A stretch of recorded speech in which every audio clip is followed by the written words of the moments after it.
Welcome to our channel. இன்னைக்கு பதிவில் பருப்பு பூண்டு சாதம், ஒரு டிஃபரெண்ட்டான, ஒரு நேவான, ரொம்ப ஹெல்த்தியான ஒரு சாதம் எப்படி ரொம்ப குயிக்காக டேஸ்டியாக செய்யுது அப்படின்னு இன்னைக்கு பதிவில் பார்க்கலாமாங்க.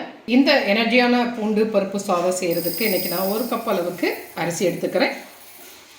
அதே அளவில் 1 கப் அளவுக்கு பாசி பருப்பு எடுத்துக்கிறேன். பாருங்கள், அரிசி பாசி பருப்பு ரெண்டையும் ஒன்றா கலந்தாச்சு. இதை நம்ம தண்ணி சேர்த்துட்டு நல்லா ஒரு 3 கழுவி எடுத்துகிட்டு வந்துடலாம். அரிசி பருப்பை நல்லா கழுவி எடுத்துகிட்டு வந்துட்டேன். இதை நம்ம குக்கரில் சேர்த்துக்கலாம். 1 கப் அரிசி 1 கப் பருப்பு, மொத்தத்தில் 2 கப்பு. அதுக்கு நான் 4 கப் அளவுக்கு தண்ணி சேர்த்துக்கலாம். 1/2 டீஸ்பூன் உப்பு, 1/2 டீஸ்பூன் மஞ்சள் தூள் சேர்த்துக்கலாம்.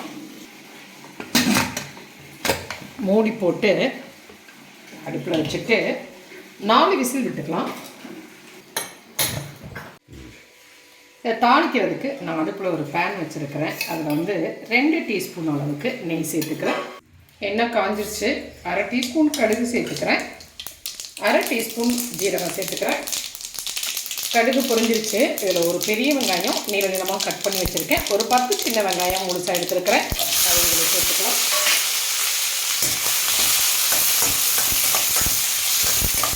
சேர்த்துட்டு நல்லா வதக்கிக்கலாம். பாருங்கள், வெங்காயம் நல்லா வதங்கிடுச்சு. இதில் நான் ஒரு பெரிய சைஸ் தக்காளி பொடியாக கட் பண்ணி வச்சுருக்கிறேன். அதனோட சேர்த்துக்கலாம். சேர்த்துட்டு நல்லா வதக்கிக்கலாம். இதில் ஒரு இனுக்கு கருவேப்பிலை வச்சுருக்கேன், சேர்த்துக்கலாம். 2 பச்சை மிளகாய் வகுந்து வச்சுருக்கிறேன், அதையும் சேர்த்துட்டு இதை நல்லா வதக்கிக்கலாம்.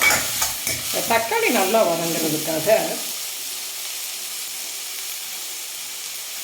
கொஞ்சமாக உப்பு சேர்த்துக்கிறேன். உப்பு சேர்த்துட்டு கலந்துட்டு இதை மூடி போட்டு மூடி வச்சுட்டு ஒரு 2 நிமிஷம் வதங்க விட்டால் தக்காளி நல்லா வதங்கிடுங்க.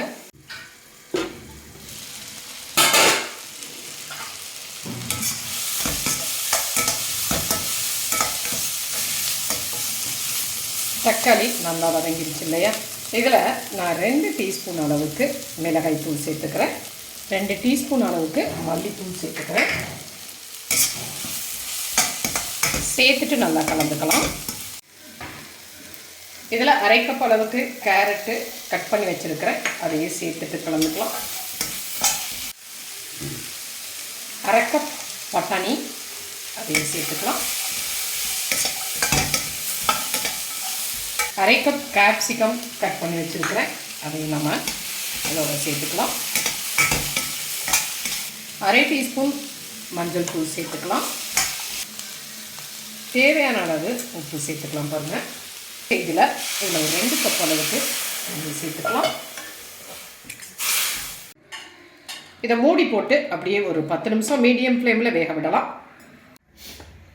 சாதம் ஒரு 4 விசில் ஆவியெல்லாம் அடங்கிடுச்சு. பாருங்கள்,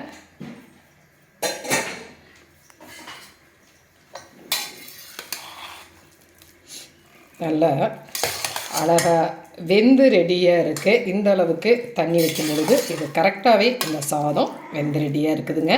இப்போ இந்த ஸ்டேஜில் எண்ணெயெல்லாம் பிரிஞ்சு ரெடி ஆயிடுச்சு. இதில் நம்முடைய சாதத்தை சேர்த்துக்கலாம்.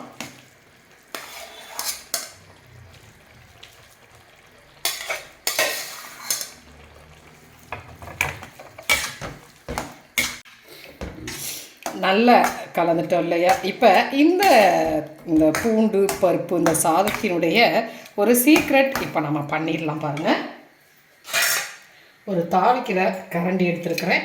இதில் நான் 2 டீஸ்பூன் அளவுக்கு நெய் சேர்த்துருக்கிறேன். பாருங்கள், இந்த மாதிரி ஒரு 5-6 பூண்டு பல் எடுத்து நான் பொடியை கட் பண்ணி வச்சுருக்கேன். பூண்டு சேர்க்கும் பொழுது அது ஒரு நல்ல வாசனையோட நல்ல டேஸ்ட்டோடு இருக்குங்க. உடம்புக்கும் நல்ல சத்துள்ள ஒரு உணவுப் பொருள். இந்த நெய்யில் இந்த பூண்டை நல்லா வதக்கிக்கலாம். இதில் 2 மிளகாய் சேர்த்துக்கிறேன், அதையும் சேர்த்து வதக்கிக்கலாம்.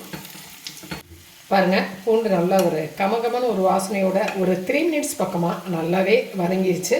இந்த ஸ்டேஜில் நம்ம அடுப்பு ஆஃப் பண்ணிவிட்டு அப்படியே நம்மளுடைய சாதத்தில் சேர்த்துக்கலாம். ரொம்ப அருமையான, ரொம்ப டேஸ்டியான, ரொம்ப வாசனையான ஒரு பூண்டு பருப்பு சாதம் ரெடி ஆகிடுச்சுங்க. சூடாக சாப்பிடும் பொழுதும் சரி, இல்லை ஆறி போய் சாப்பிட்டாலுமே அந்த கெட்டியாகாதபடிக்கு சாதம் அப்படியே ஒரு நல்ல கொலக்கொலப்பாக நல்லாவே இருக்குங்க. தேவையான மல்லி இலையை நம்ம சேர்த்துக்கலாம். சேர்த்துட்டு அடுப்பை ஆஃப் பண்ணிடலாம். பாருங்கள், சுவையான அந்த பூண்டு பருப்பு சாதம் நல்ல ஒரு கொலக்கொலன்னு நல்ல எசன்ஸோட சூப்பர் கமன்னு ஒரு டேஸ்ட்டோட டேஸ்ட்டோட ரெடி ஆகிடுச்சு. இது இப்போ பரிமாறுறதுக்கு சரியான பதத்தில் இருக்குது பாருங்கள்.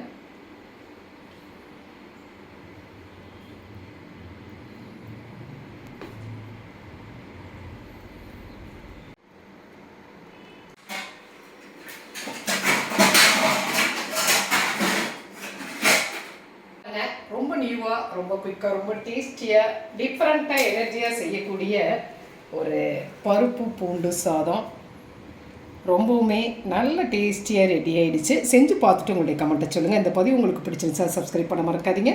லைக் பண்ணுங்கள், கமெண்ட் பண்ணுங்கள், ஷேர் பண்ணுங்கள். மற்றும் ஒரு பதிவில் உங்களை மறுபடியும் சந்திக்கின்றேன். நன்றி.